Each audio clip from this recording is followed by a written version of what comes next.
Gwe nabo bo bajja Pastor Bugingo wadigenze n'omujjako akasente ko nga bukyali nkwegayiridde. Era wajja okwewulako tomwewulako kuba ali mu nnaku ze ez'oluvannyuma. Agenda kubomba. Essaawa zino wenjogerera gwe bayita nti okusiiga ali ku mukolo gwe bayita ogw'okusiigwa omuzigo okusiiga abalwadde. Agala nnyo kuofiira. Musumba wange. Mugambe addeyo mu ngoye ze ziri fitting ave mbisuuka. Addemu ayambale masuuti. Ekyosi kyayita tekyali abanja. Olaba yabyambala lulinga agenda okuziika Richard ng'ebiwundu bikyali bibisi. Waliwo yaŋŋambye bakyanoonya essuuti enneneko okusinga ku zaabadde nazo kubanga munda alinamu body armor. Bw'aba abadde ali ku foto okutereera luli we yagenderayo kati ali ku bina. Kuba kati alidde emmere yaayo, alidde omudagala gwayo, ayambadde amayembe gaabwe, ebijiini byabwe, kati birina omumunywa. Kwegamba kati ate agudde mu buzibu obw'ekika ekyenjawulo. Era bw'oba oli mugezi gw'esikaani kwata ebintu by'ovudde nabyo ewa Bugingo oba lugoye baalukuwaako oba biviiri byokye n'enviiri zisale. Funa obudde osime ekinnya bakubikkiremu ettaka weebikkiremu weebakemu n'emigogo n'endagala n'amalagala. Obenga afudde oba ogende malaalo osulemu ennaku 2 kiri ekintu ky'ojje wa Bugingo kimanye nti ofudde kikute kikwate ku balala ne otherwise ogenda bonaabona nakyo emyaka emirala 4 oba 3. Leka ntonkubako bisiraani nga kiina nayo kiyinza otuula nakyefuumoola nakyokya nakwata akabirite kiki nekwata ekisiki ky'omuliro. Ambye omugagga waakusembezanga ku mmeeza we aba takwagala nnyo. Oba olaba nti ne mu miitingi z'abagagga kwagalana tosangamu bakolera ku bizimbe byabwe, osangamu bannannyini bizimbe. Omugagga omwavu tatuuka ku mmeeza ya mugagga kati gulesikaani bambi. Mukazi wattu musaasidde naye agobe ku mpapula agende ekkata.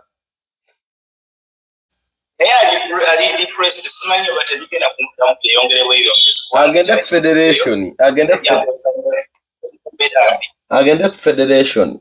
Yalowooza kati ye gwesikaani ogende ewa Bugingo yalowooza nti amwagala nnyo. Lwaki Levickson si aliyo?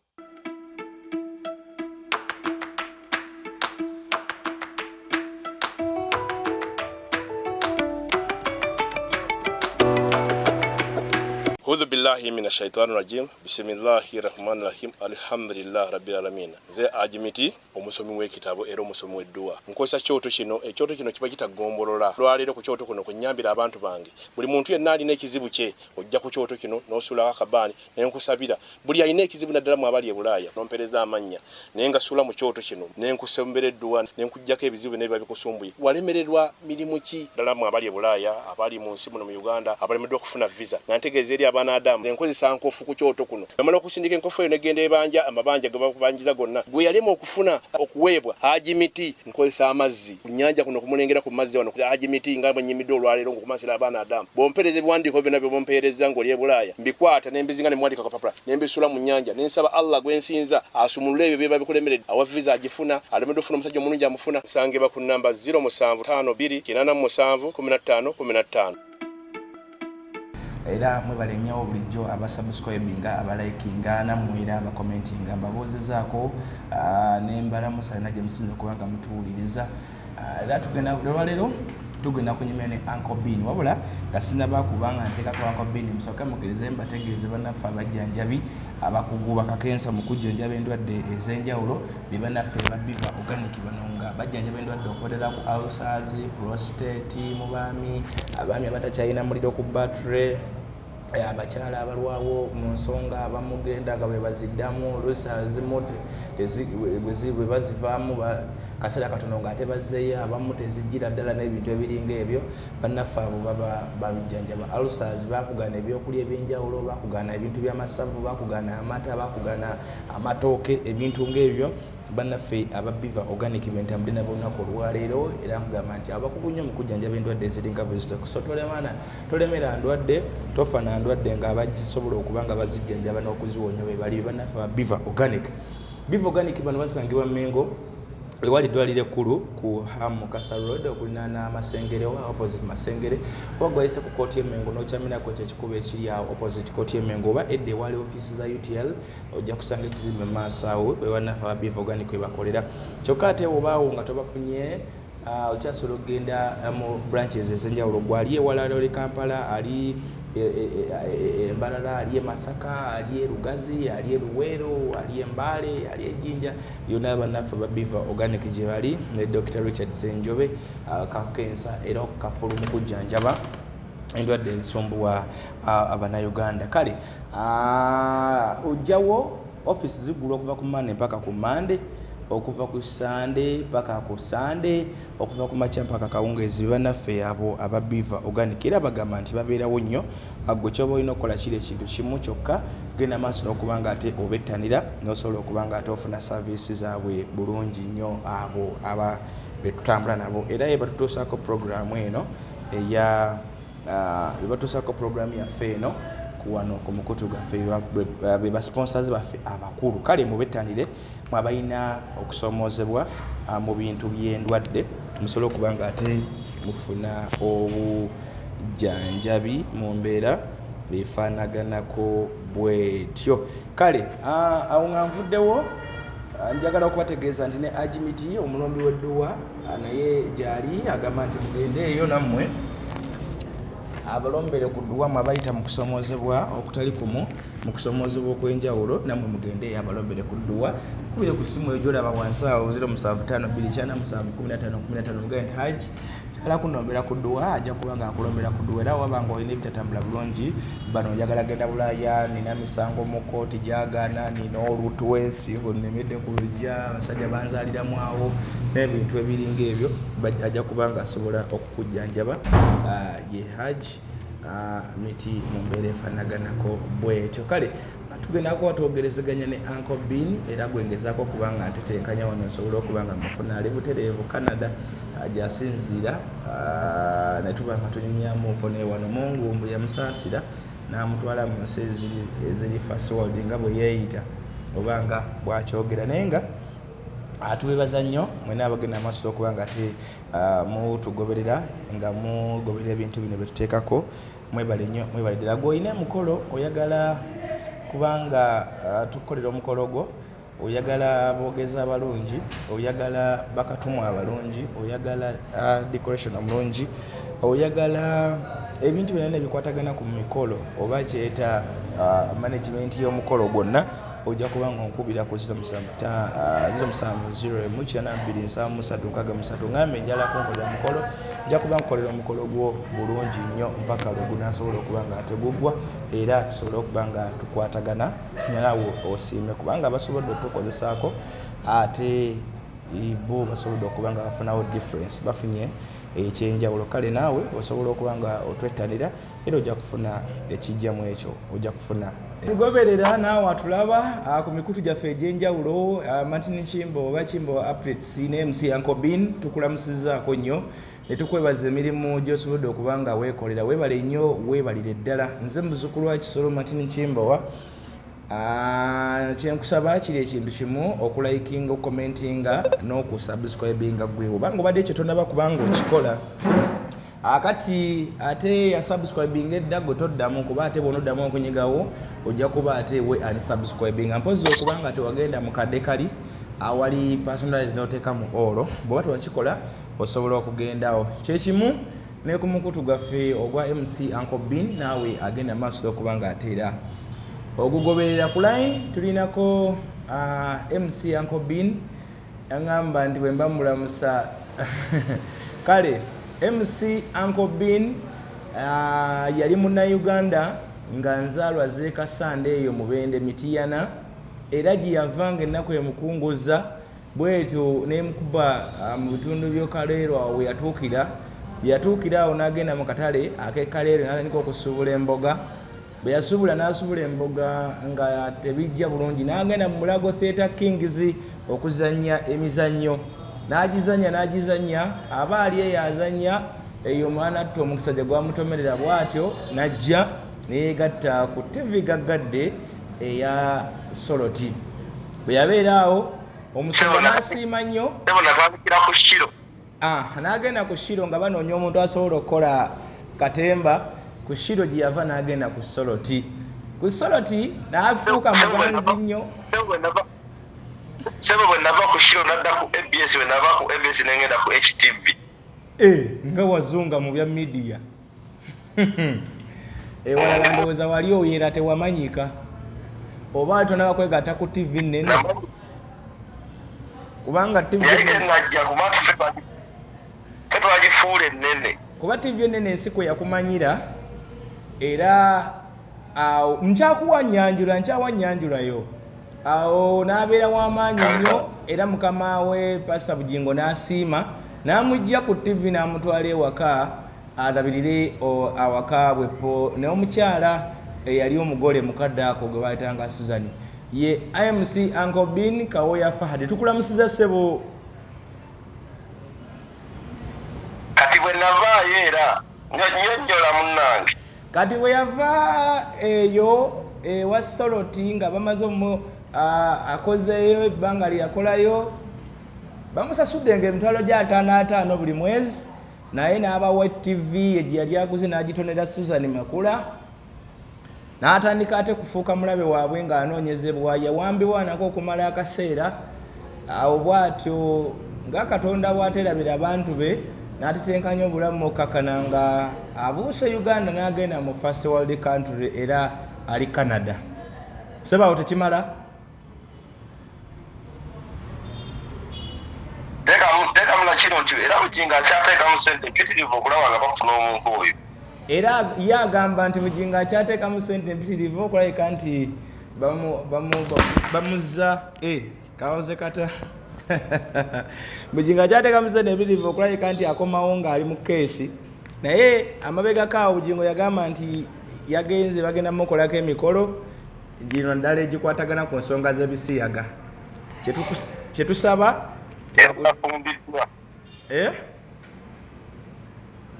nafumbiddwa. Wafumbiddwa?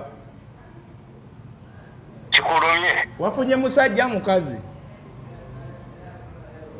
Nafunye musajja.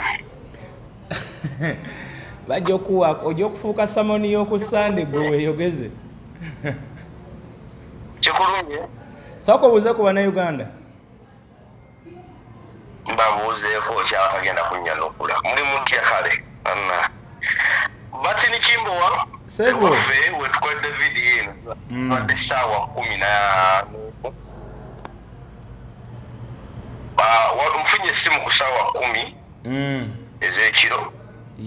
Ebadde ina weeva nga essimu eyo waliyo conference zentera okulanga emu ku zo eya mental health eya Mulongo Nakato babiri Nakato Mulongo Nakato eya Mulongo Diaspora Foundation eya mental health egenda okubeerawo mu Gwokutaano nga 2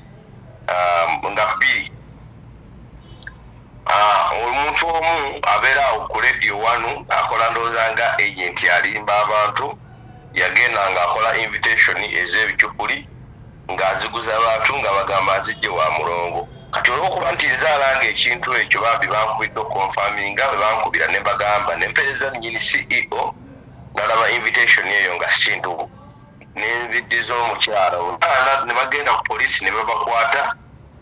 Omukyala n'aliisa poliisi olw'okuba nti nga bamanye Uganda poliisi negezaako okupalapula ne babaako bwe bakubira ne balyoka bagamba nti Mulongo agambye abamanyi mukwano gwabwe yateeka conference era invitation entuufu naye nga wano bwe bagaba invitation kino njalo kibalabula nanyini kugula invitation oba nanyini invitation agenda ogitambulirako yaweereza email ewa omutegesi aweza email omutegesi n'amuteerako invitation ne bagimuteerako email ye ayina giweereza Mulongo bw'oba ogula invitation ewa Dodo email yo giweereza todo direct temuliimu buloka mbate agent anguliddeyo temubyangulideyo era njaba okutegeeza omukisa guno gwe namanyi kyogenda kukwata ennyonyi olinnye nga tewagula invitation kuva ku mulongo nkulayirira amazima ga mama wange nasoja yebasi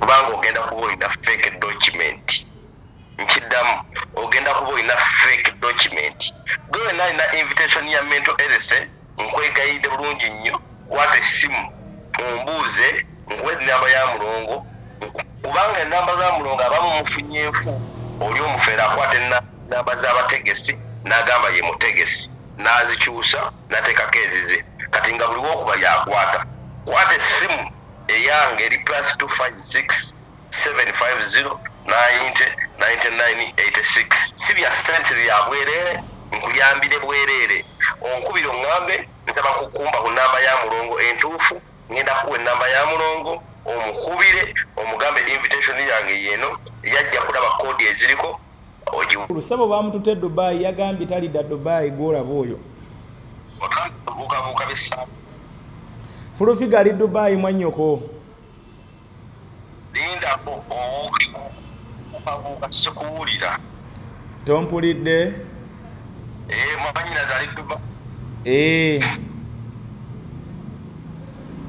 ali mu nsi z'ebweru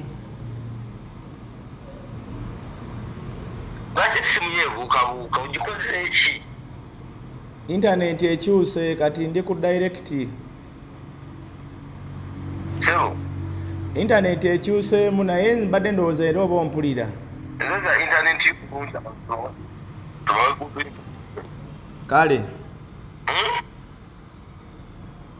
internet okay egenda tereera tofaayo mwana wange mukwano oba omanyi nti tugenda kukolanga puroguramu nga zino jjukira nze ndi mu nsi eri mu first world country olina okukola ekintu nga kisebo olina okufuna ebitu bya intaneti nga mukaaga nga gyonna giri awo genda ku Airtel genda ku MTN genda ku Africell genda kulayika genda ku mikutu gyonna obapangisa ebyuma biteeke waka oba genda kugenda n'omuntu ali mu first world country please come on ogamba otya omukulu ndi bulungi sebo gyebale tukola mulaba buziwera ne mutuwalana teri awalana bakatandika kukola egoza twakatandika okukola kuba muba temulina nga tekwagambye nti natandikira kaleero olowooza nalinza nnya ate okuva olwo no paka katooza waawezezza munnanga abannayuganda sente ze basaana nga atwokyeyo olowooza mbawaze eno mbawaze naleka Uganda ga bizinesi go gewaleka Kampala gakola ndina akakyaki kange nekyaki yange evaamu sente sijja giyita akakyaki ani musumba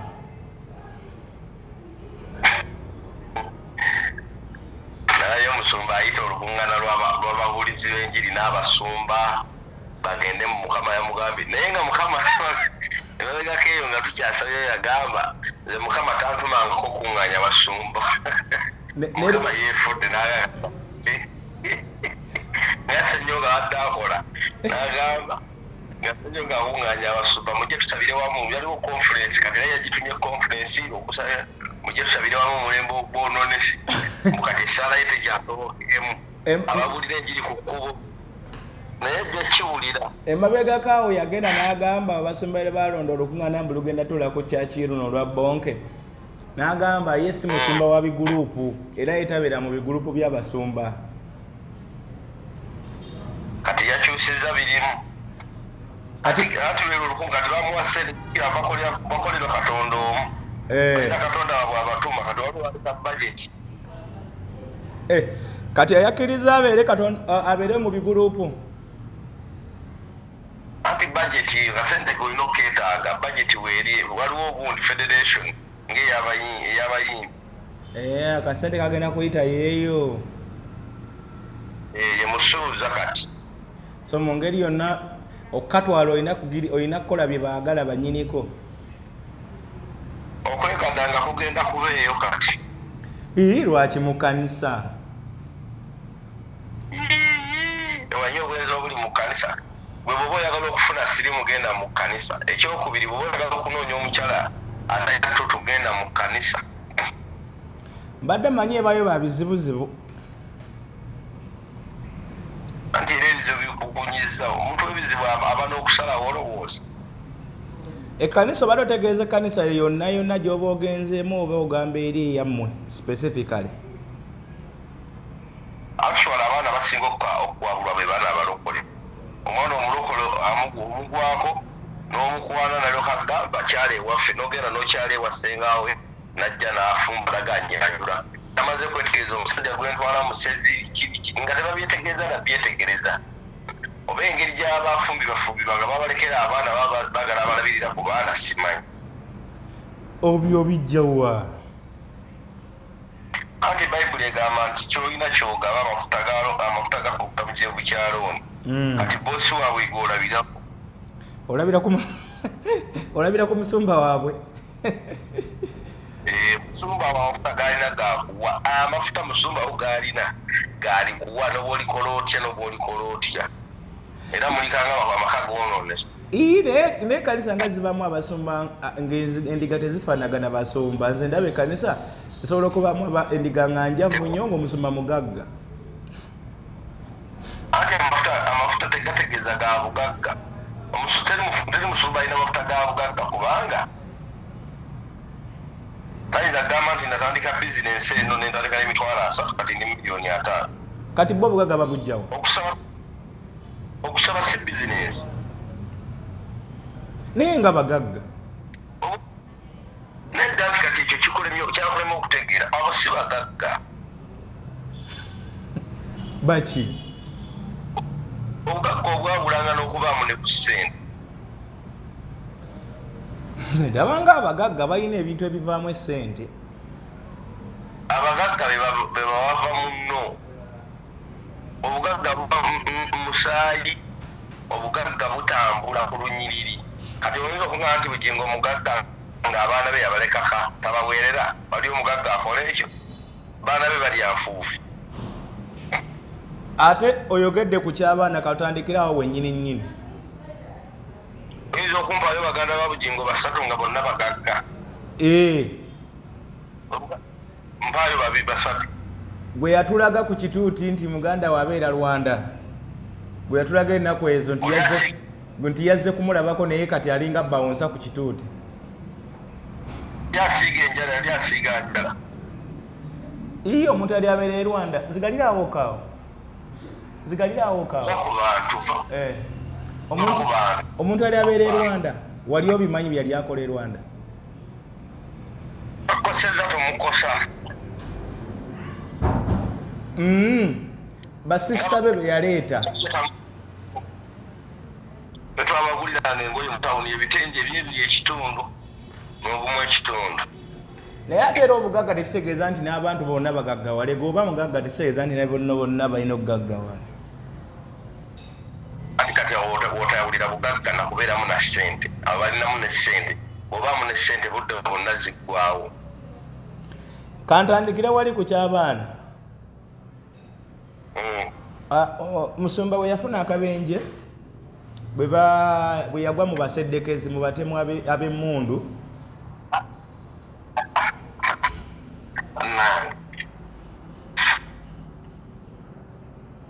kale nakugenda n'ekyo kati obadde oyagala nkozesa kigambo ki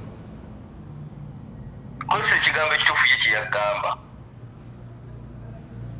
yayogera ebigambo bingi ate bunaku akyayogera ebirala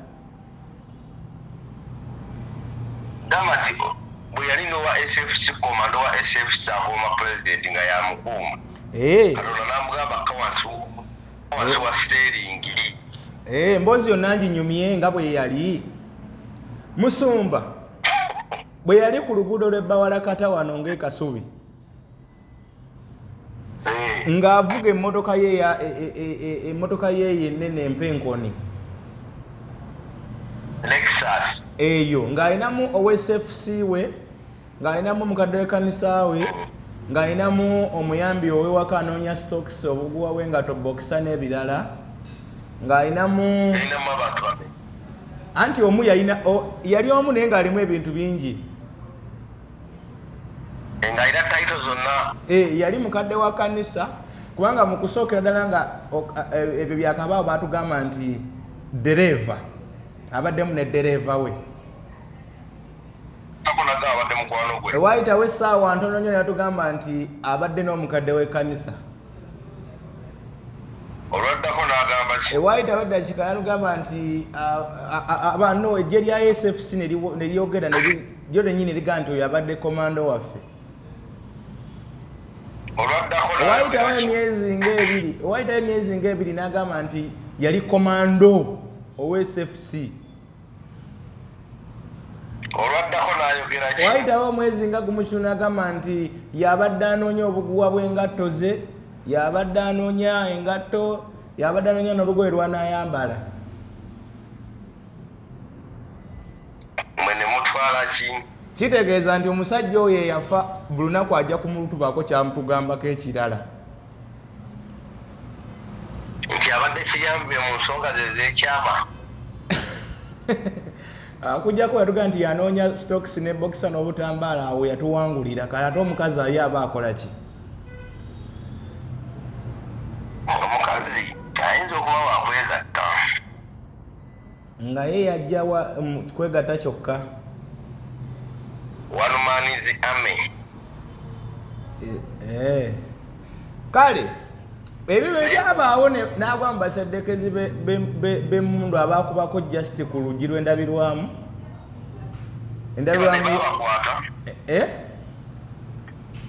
babakwata abatemu abatali kyadi abaakuba amasasi Musumba n'asooka n'abagoba nako n'amala n'alemererwa n'atwala neyeefuga n'agenda Mulago katonda mugabikkirira wansi wo steering emirundi ebiri esatu babakwata amasasi ne gamuyitako ne gayingira mu mugongo ne gamuyinza omugongo amasasi asatu ne gattako eyali ku mukono gw'eno Richard n'awulira omusaayi nga gunnyogoga naye nga sabubi nga sannyu obadde obuuza nti babakwata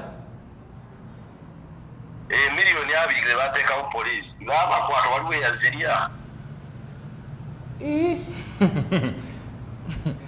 Kashogambu tebamumanyi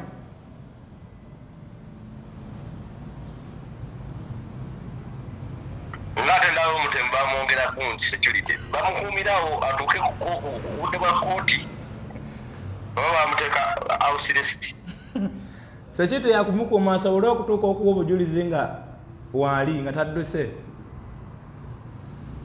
ng'abwewaako ng'awoyogera kyeyalaba kubanga ndaba asigazayo ennaku ntono okwogera kyeyalaba actually ndaba ennaku z'omukulu ziweddeyo ndaba bwenkeberamu wano okebeza bajjajja okebeza Katonda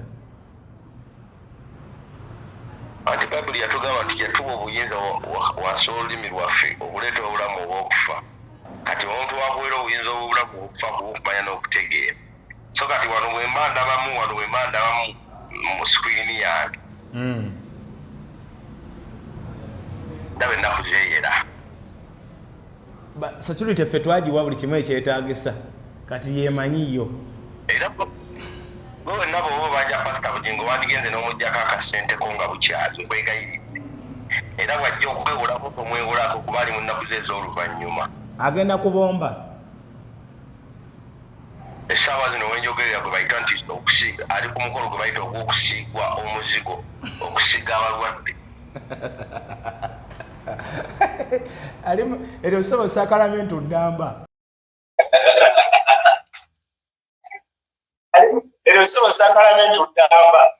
anti era ali mu kusiigwa muzigo kati ali mu kusiigwa kw'abalwadde omwoyo gwandibanga gwatuuse dda mu purgatory. Ekyo simanyi naye kyembategeezako oyinza okusinga okukikulu. Ebyo ebyabaawo byonna ebyabaawo natutegeeza nti ng'amaze okuwonawonamukko ye ate ng'amaze okuwona kubanga n'enkeera yali ku kituuti. Naye kakati sebo ow'ekitiibwa mbadde nsaba bw'otuuka kuba kati gwe musumba wonnyo omwagala nnyo gw'ofiira. Musumba wange mugambe addeyo mu ngoye ze ziri fitting ave mu bisuuka addeyo addemu ayambale masuuti. Ekyosi kyayita tekyali abanja olaba yabyambala luli nga agenda okuziika Richard ng'ebiwundu bikyali bibisi. Waliwo yaŋŋambye bakyanoonya essuuti enneneko okusinga ku zaawadde nazo kubanga munda alinamu body armor bweti buruufu. Ate essuuti ezalina okwambala bazirongeza myaka emeka. Mu kyaki temuli batunzi? Mulimu bajaasi temuli batunzi. Bamupimeko. Ye ayambala byaki nga naatera okubomba. Bwenyoneka ebyabaawo najja ku kisuuti n'agamba abantu bonna bazina bamulabako naye yeewuunya omukazi n'abaana be obutajja kumulabako. Baani musanzeewa? Iri wasangibwa tebamanyiwo. Ate yagenda kukola yagenda ku kyeyo kati bamusange ku kyeyo. Ku kyeyo naye alina wansula ekyeyo yakikola n'amanagane. Anti asula ku mulimu. Yagamba nti nno tebajja kumulabako tebajja kumusaasira yeewuunya nnyo abantu abo. Era naffe abamu ne tunyiga twalabako ne babloggers abamu nga bawala nti famire eyo wesijja kwerabira yali waliwo blog oyo Alubini Kayanja yaguma nnyo Mama Teddy n'abaana naye tagenda kulaba. Alubini Kayanja yanyinyonnyola bambi kuba nange kolo yankubira nga tannagendayo n'amaana agendayo kuba yankubira bambi naŋŋamba ngenda kuzza abaana ku masomero. Naye sirina mbulungi nanga naye no diko nze gikole naye obono mpaako 10 nampisaamu eggaali nayisamu ne famire ne bamuteerako essente ze. Yali ku mulimu. Yali ku mulimu.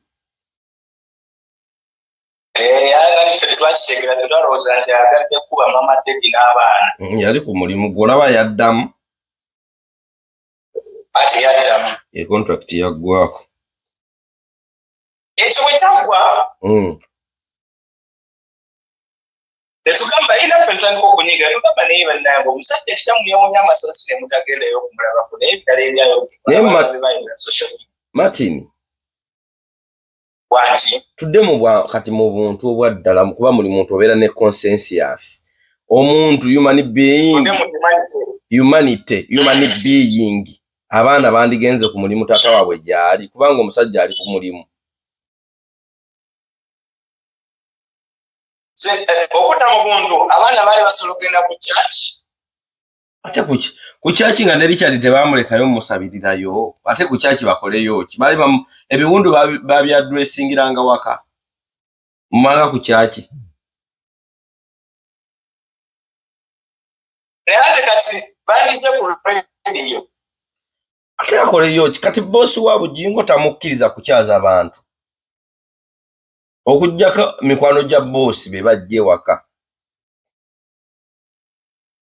Abayimbi ebikoosi ebyo abayimbi wakati Bujingo eri ali kumaanyi ga musuwa ali ku mulimu.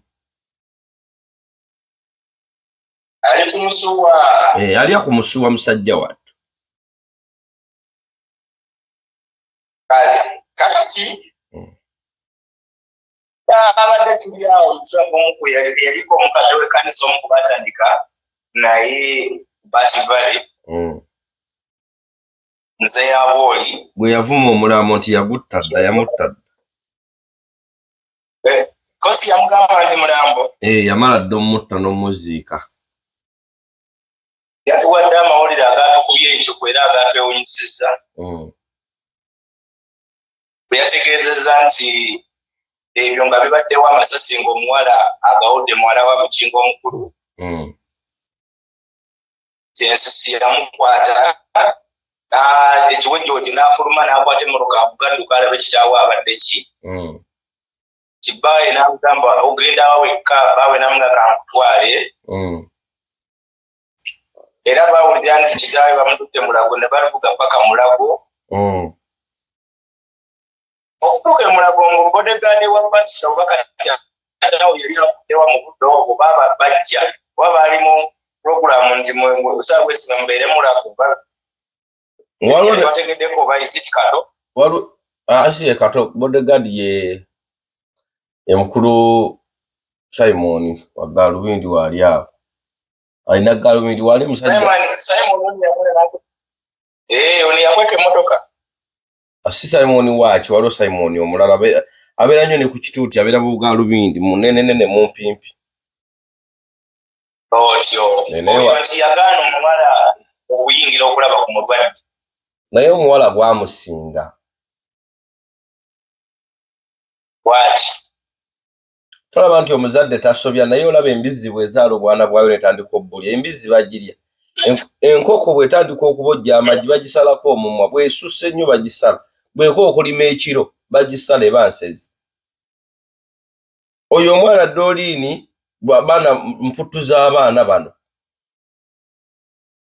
yakasematuka okuttibwa Bujinga emirundi 3.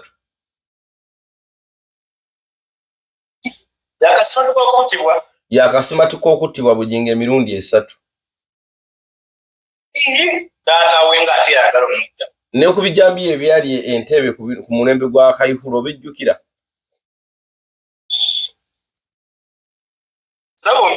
Ebyo ekitta abakazi eky'Entebbe abakazi battira ennyo abakazi. Ne Doliini okwolwa omulembe yali agenderamu ssebo.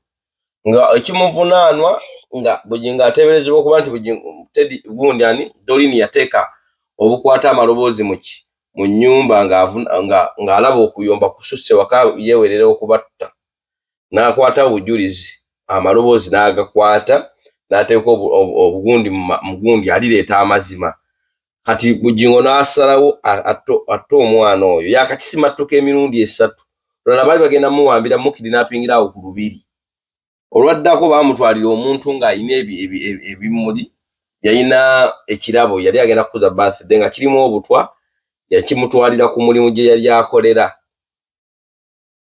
MTN nga kyakola mu MTN yali akola ministries what era eri awo ministry erimu ya engineer yali office eriridde maama Kampala wano bagita batya office ya abavunanyizibwa ku internet babaita batya nga Joyce Sebugwawo mwali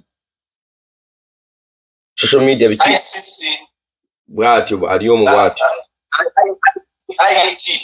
IT kati mwamutanga oli amutwalidde ekigundi ng'agenda mu obutwa basooka kukozesaako abantu be bayita bikke abantu abo balaba ye lwaki njogera nnyo ebintu kansooka embireko ebyo obudde tebunnatuuka n'obutambi tujja buleeta n'amaloboozi ne vidiyo totya budde bukyaliyo amaloboozi agonna Doliini yagakuwa ate yagamba bintu birimu akayivu ate yagamba nze nali mulabyeko just nti ebintu bya planning bande ku dining nga ntegeera ebivuddeyo ne bebabyeyo nabo balinangayo kiganiro waabwe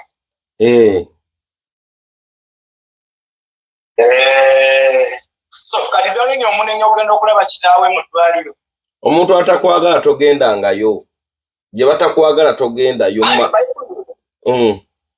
Bayibuli egamba akola obubi tomukola bubi. Sitaani bwe yakola obubi Katonda lwaki yamukolera Geyeena?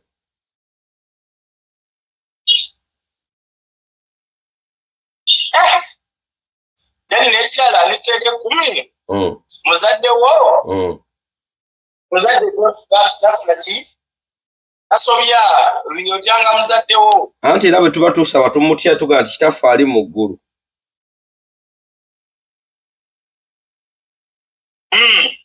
olinamu kitaffe ali ku nsi muzaddewo ye Katonda ow'oku nsi muzaddewo yo yayagala abaana be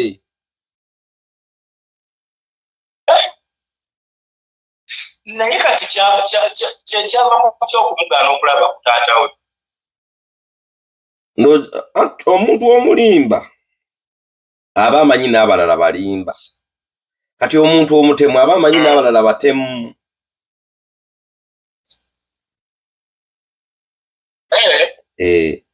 omuntu omulimba aba amanyi n'abalala balimba kati omuntu omubbi aba amanyi n'abalala babbi n'omuntu omutemu aba amanyi nti n'omulala mutemu kati ekyokujja mu ddwaliro okumulabako kiba kitegeeza nti bajja kukuka obulimba bwe ate yali tasobola kujja mu ddwaliro kuba omwana yandirabye ebiwundu n'alaba amazima kati ekyo nakyo obujulizi bwalina okukwekebwa nnyo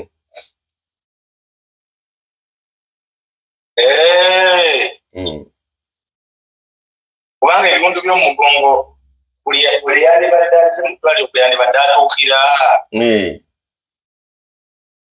kati ate ebiwundu by'omugongo tebikwasa nsonyi nti oba babikubye watalabika awatakkirizibwa oba weebase bweti weevuunise osobola okubikkulako oti kasuuka katono kubanga tebabisiba senkubi atugamba era si byakusiba bwe tuba twogera living things toteekamu nani living things ate ati kati nange nkozesa obuntu nkimanyi nti ebiwundu kati ng'ebyo ate bya muliro ojjukira essasi kuba muliro anti toteekamu senkubuge na full figure bwe tuba twogera living things toteekamu nani living things ate nga bwe twajjako adiisi mu kusooka omulalu bamuggyako adiisi anti yali enkwatagana ku bifa ew'omukulu be baalina first information wali olabyeko zola asise olw'okuba mwana wa mu nnyumba edda ssebo lwaki okwata adiisi n'ozijja ku balalu ase nali ndowooza olwokuba nti tebalingira ddala direct muli be baali banotweti nabe baatugamba nti kino kye tuba wakati twagenzeyo twasuzeyo twawulidde amasasi ne tuvuga emmotoka buli omu ng'aga nti natuuseewo bannaayo n'ogwo omulimu nagwo oba baagulyamu mmeka kati okubibwa okukuba ettama okwogerera omugagga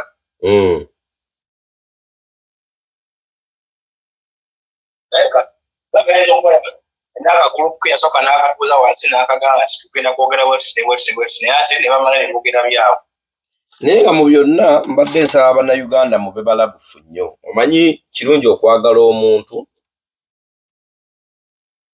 naye osigalangamu amagezi okubeerako ebbali n'ogamba n'otunulako omuntu onobaako ne third eye nze sirinayo omuntu gwenfiirako mu bulamu bwange sijja kulimba nina mikwano gyange nina n'abantu benjagala naye sibafiirako kuba bo tebanfiirako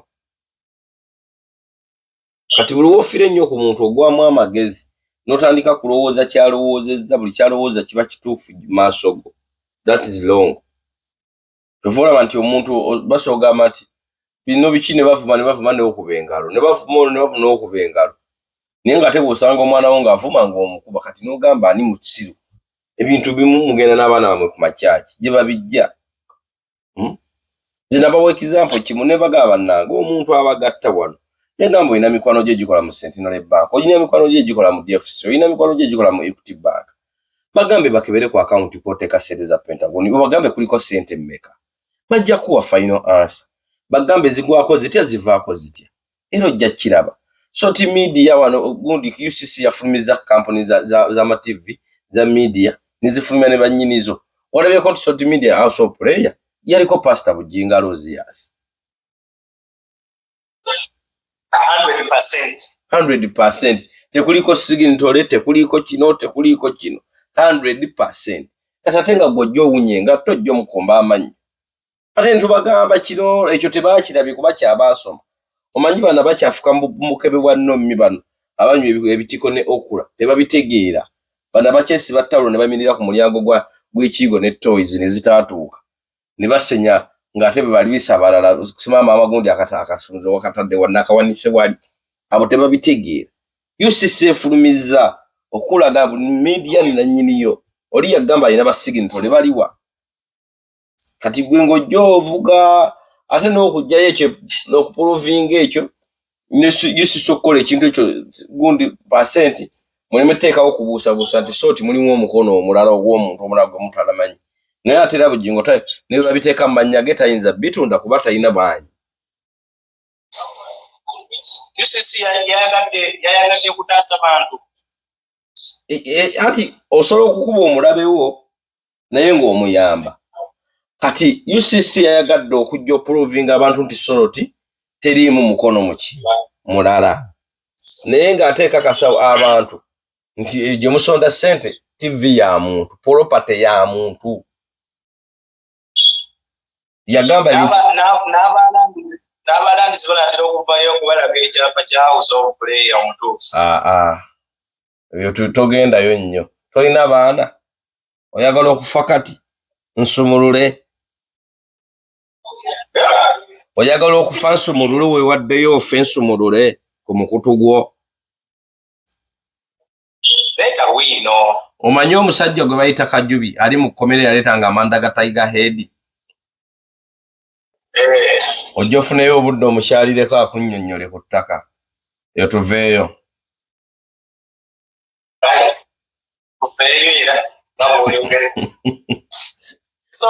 Ojja kukwata mu kabina k'engo. Ekya Doreen Aboli yatulimbye oba Chief Doreen alaka yagenda. Yagenda naye yakola ensobi.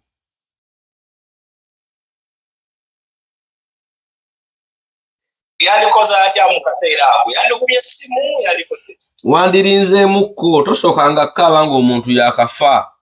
Osookanga n'ogumamukko n'osooka osaba essaala. Katonda ayinza okuba azirisiza muzirise. Kyova olaba ekintu bwe kiggwawo toyanguwanga kuwa argument yo. Osookanga n'okkakkana. Ebintu bino kati ngaffe abalina integrity abalina integrity ya investigation. Tosobola kubanga tulindamukko tuddako ebbali. Wabaawo ensasagga ebbomu eyatise. Tudde ebbali ku kizimbe ne tuyimirirawo ne tulaba ani apakuka ng'adduka. Abamu badduka kujja kulaba naye gwe lwaki atodduka kuvaawo. Okitegeera? Accident egudde yimirira bbali abadde avuga addukiddewa ajja kujja mu bataasa. So mu bufunze Doreen ya papa. Era akola by'okujula bakitaba. Ya papa. Kuba kati taata w'omumanyi. Omumanyi. Bwe baamugana okukira ekyo. Bakyeyatengeera. Wajjewa.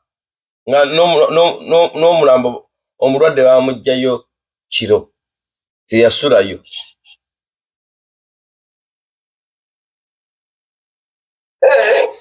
Kati wandi oyagala ajjewa. Anti amulabire wankugambye boosi wa bugingo tamukkiriza kukyaza bantu eri ali ku mulimu gwo akola mulimu ali ku mulimu.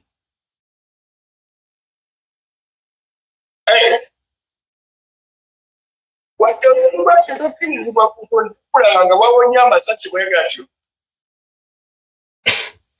Anti era yabagaana okugjayo kuba yabagaana nti abaana temujja gano si masasi nina kyempisaawo.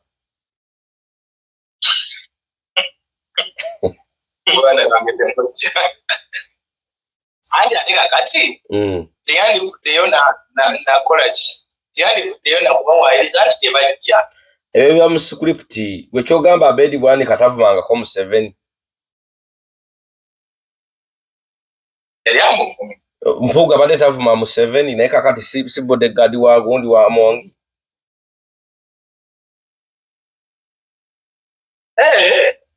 tulabe Mpuuga bwe yakulibe n'okulima mbu yabadde Namboole okumala wiiki nnamba nga yeetegeeza atandika okukola accountability y'ebintu ebyo. Kati Amongi wabeera ne Mpuuga abeera ku kiddo. Era simanyi mukama wo Magogo oba anaasigaza amaka. Kuba n'oyo omusajja si mwangu. Ani atali mwangu? Mpuuga. Mu nsonga ezo ez'ekibatu. oba naye asabira wa Musomba Fred. Fred Kasolo akasabira Makerere Kikoni wa Pastor Fred Kasolo. Asaba ne bamuzibe. Oli atege ekibatu akitega ne bamuzibe. Bamukwasa Joyce baagala. Era. Mama Mitiyana. Katulaba myaka egiddako 5 banaaba boli bonna. Mama Mitiyana ya kimala. Omanye ekyawula amalusu ku ngeregeze kwasaamirira kiro oba kuwolongoka kiro. Asita owolongosa emimwa ng'engeregeze ziroonye ekkubo nga n'amalusu gadda mu ddookooli.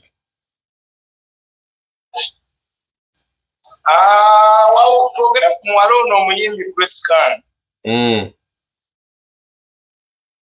Baali awo nga bamututte waka bamulabirire. Ate twagenza owulira nti Grace ayawukanye. Kati Grace naye oli ku RVs ate ofuna kafuba.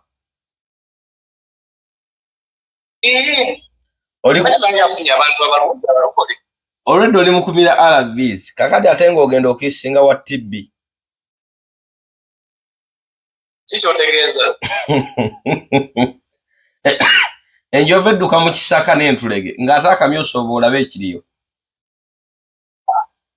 Yali afunye abantu abalokole. Musumba ne mukyala we balokole babudaabudamu omuntu ali depressed, omuntu ali mu mbeera y'okwagala n'okufa. Kimbowa kino kiyige leero. Teriyo omwava atula ku mmeeza y'abagagga. Omugagga lwakusembeza nga n'akutuuza ku mmeeza ye. Either agenda kusaddaaka oba kuwongayo.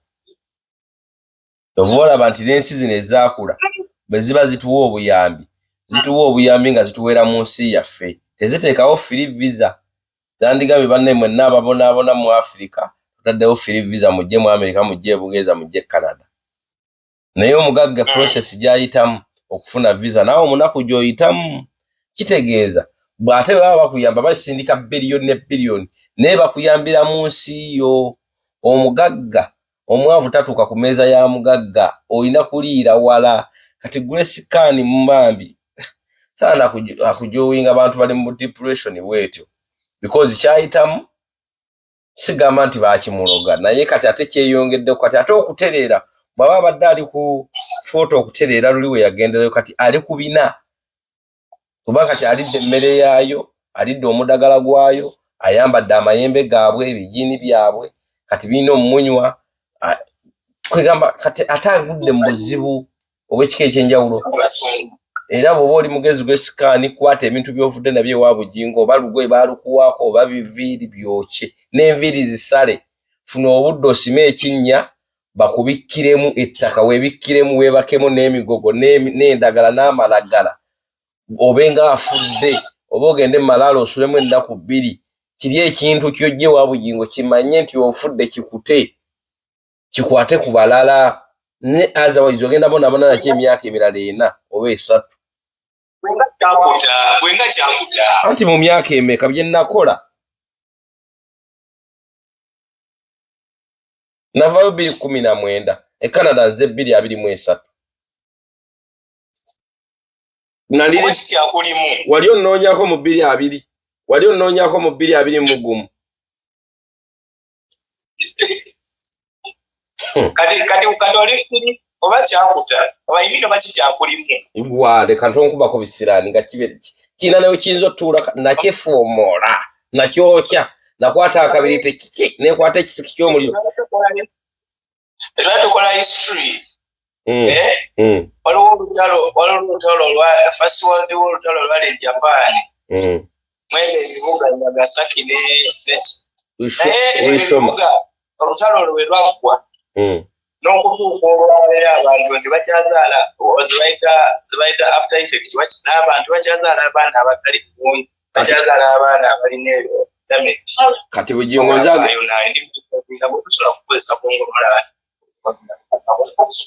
bitegeera byagala nkudi bitegeera ngikozesa waya yino yiteka mulere bane mubende n'obwe bye mubende naye bali n'osoka omunyonyola nnyo manyi babanyiwala we mubende kati olutalo olw'e Japan abantu bakyazaala abaana abaliko obulemu so tomanyi okuba naawe nga ekintu kyakuta naye nga kyakulekerawo side effects anti kati nze yakuba bugingo bomu yakyanika obulemu agenda kufuna obulemu mpaka lwaligenda mu ntaano lwesikaani yavuddeyo naki mu maka g'abasumba ovaayo naki lwaki osala omugambo musajja olina omusumba gye bayinza okuyita negajja tubeere ffenna n'ogenda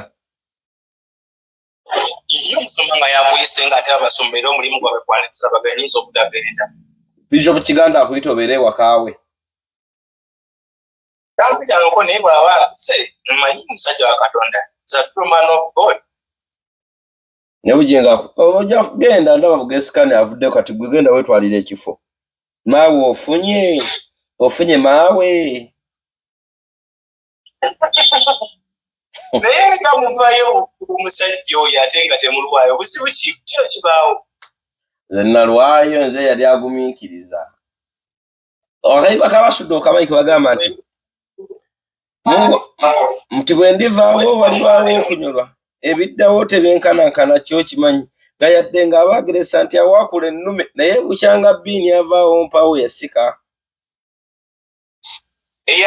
eyali asise ye Grace bangi bajja basika muwummuza wenna mwaliyo lumu naye yali tasula waka yali ajjangawo buzimu ngato za canvas awo yafiira yali kati gyasula baali bamututte n'asula yali amaze nabo emyezi nga giigyo nti yasika bulungi kati awo muwummuza bbiini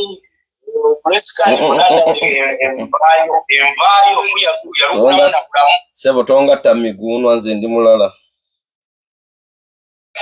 so mukino Susan okutwala Grace waka yali abaze eki kuyamba yalina mutima guyamba yali alina kyayisaawo yaani oyo ate Susan yaani ono yali mukwano gw'ennyo omuntu wa TV kyala w'omusumba side chick ya Musumba boss wa Musumba side chick kubanga yamwega nayo obwenzi kuba Musumba mufumbo ekitende okugambye omugagga wakusembezanga ku mmeeza we abatakwagala nnyo olaba nti ne mu meeting z'abagagga kwagalana tosangamu bakolera ku bizimbe byabwe osangamu bannannyini bizimbe omugagga omwavu tatuuka ku mmeeza ya mugagga kati Grace bambi mukazi wattu musaasidde naye agobe ku mpapula agende ekkata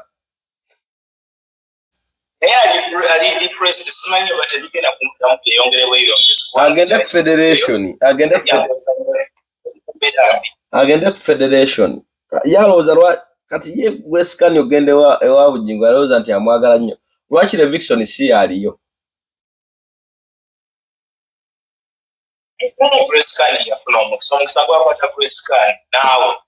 tonkubako bisiraani mukisa kigaba ekisiraani kyakwata nze tomanyiira nno siibula n'okusiibula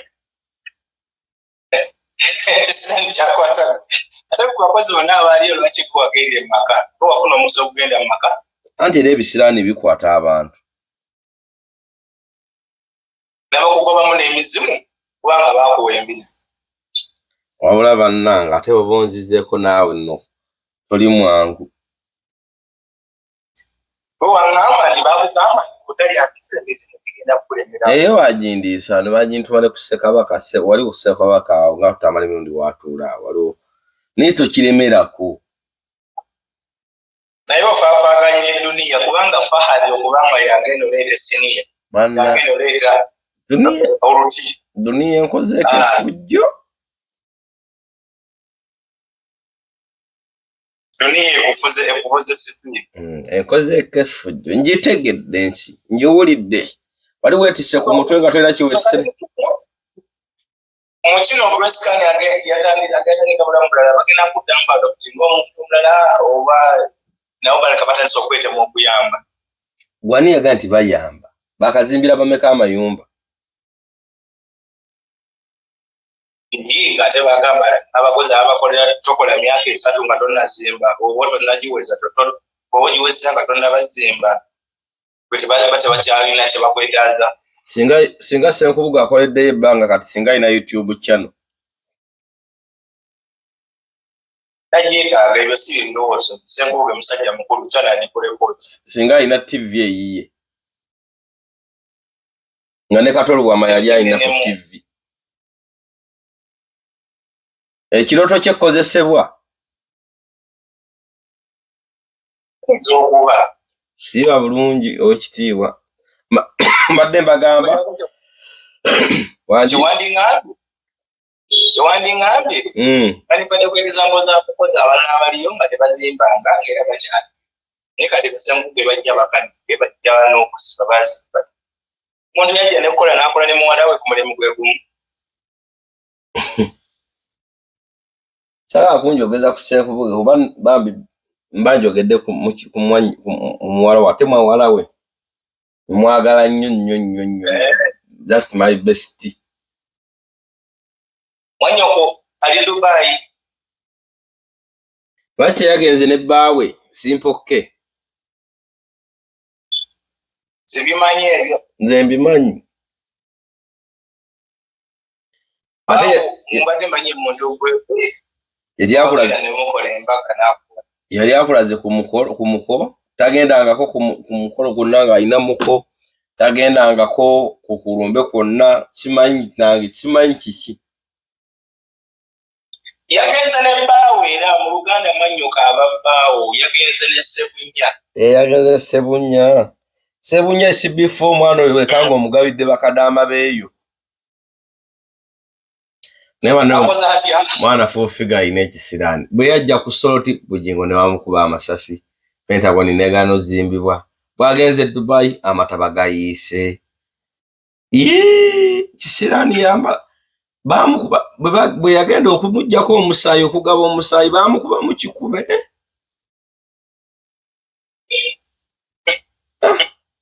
ey'omusaayi simanyize gibyakira omwana alina ekisiraani alinga eyafumbirwa ku Bugingo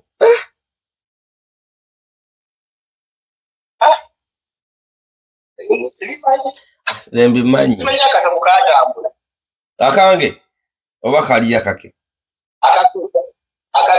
kagwawo oba ke bamutunga baŋŋambye takatunda mbu omuwaayo n'akusomeramu bali mu lulimi ki kali mu Luzungu ate ye n'akusoma mu lulimi ki akakuwa n'osomamu n'omuwaayo ku ssente n'okamuddiza ekyo badde otegeeza essebo obadde okupika kiri butamanyi Luzungu nedda si eŋŋambye bamugulidde ebigoye by'omumolo yeeyo n'agwerira bamugulidde iPhone gundi 13 Pro Max nga emyaka kikyakwata 13 Pro Max eno tugenda ete tutuuse ku 15 tuli ku 15 omanyi nze simanyi sikwata iPhone nze nkozesa Samsung kati ndi ku 24 Ultra nze ndi muntu wa Sam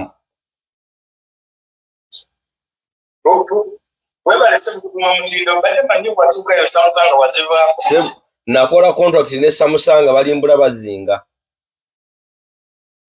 zerange samusango ikizi kyako obana abazukulu bajja kukisanga wakiri mpaye kimwe ekye10 Makerere Ekikoni naye nga sevudde ku Samusanga ekimwe ekye10 okukiwaawa badde mu ekiro ekikumi bakiwa mu kyaki nkiwe Makerere Ekikoni erisi kyaki sebo kiri kidandali oyagala kujerega webale kyaki mubeeramu enyimba za firigo kasongo ye kasongo nangayo mati nyisula bulungi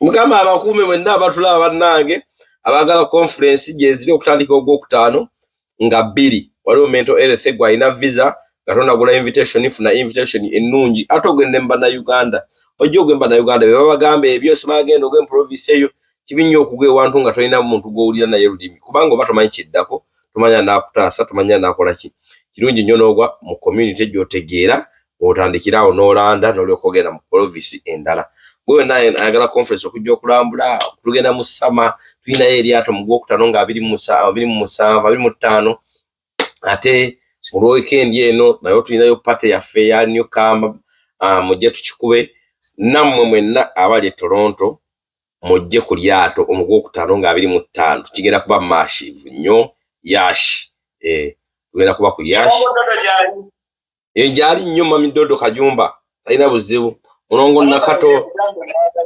Daphne wa cyberbullying naye gyali tulinayo Daphne tulinayo abantu bonna bayitirivu nnyo Kabite wa international conference senga asiri talina buzibu gyali mbuto ayongera kunyirira buli kaseera simanyi sente gye yazijja ayo ne myaka ogitambula olina kulabirira ku bidi ozanno mukulu nnyo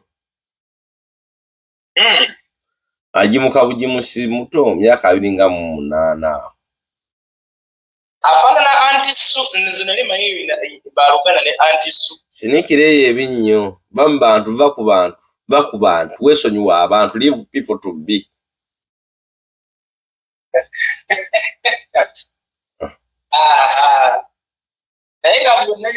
naye nga bw'oba oyagala bagita detoxin senga acid amulina bolic acid amulina abakyala aba ekibuga kyeri ekatwe wansi nga kirimu embeere kitekanso teyakiyonja bulungi kiwunyawunya alina bolic acid ofuna amazzi amabi nsonga kulebera mu nsonga biki mujja abatereze wonna wooli gw'omukubirako obukubizi simu ojja n'onsaba ennamba ya senga acid nze nja gikuwa abeere nga akutereza detoxin tea alongosa mubiri n'obeera n'akugogola omubiri emiswani givaamu ebisavusavu olina pressure sukaali ajja kuba akuyambako bulungi nnyo senga acid jangu ku simu yange ngenda kuwa ennamba ya senga acid abeere nga akwasaganya oba ogenda ku Snapchat ye oba ku TikTok ye oba ku Facebook ye tekamu senga acid ojja kuba omufuna bulungi nnyo abagala conference weziri nnyo nawe contact me nja kuba nkola ki nkuyambako n'okulagirira abo bemmanyi abayinza okuteekateeka oba abateekateeka conference nabo nja bakulagirira mu maanyi ag'ekika ekyenjawulo ofubanga nnyo n'osooka olaba time yo n'olyoka okuba essimu ku WhatsApp yange kuba nkubira olusi nga neebase ne mukuloota bulungi kati leero ndoose bugi nga nnoonya nga nfunye abasirikale tugenze mumukwata kati ni wankubiridde essimu nempulira ennaku nga tutuuka bwe tuti mu nju kale mukama kuume beera bulungi bye